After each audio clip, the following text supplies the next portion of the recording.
Did you know your company may have already decided your raise weeks before you sit down for that meeting?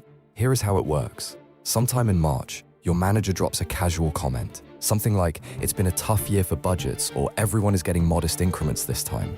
That is not small talk. That is an anchor. They are quietly resetting what you will expect, so that when the actual number arrives, your brain compares it to that lowered bar instead of reality.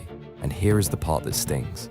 If inflation is 6% and your raise is 5%, you just took a pay cut. The number went up. Your purchasing power went down. The packaging felt like a celebration. The math was not. Now repeat that for 3 or 4 appraisal cycles. The gap between what you earn and what your role actually pays in the market quietly grows. And once that gap opens, it can take years to close, even after switching jobs. So before you walk into that room, check the market rate for your exact role. Know your number before they say theirs.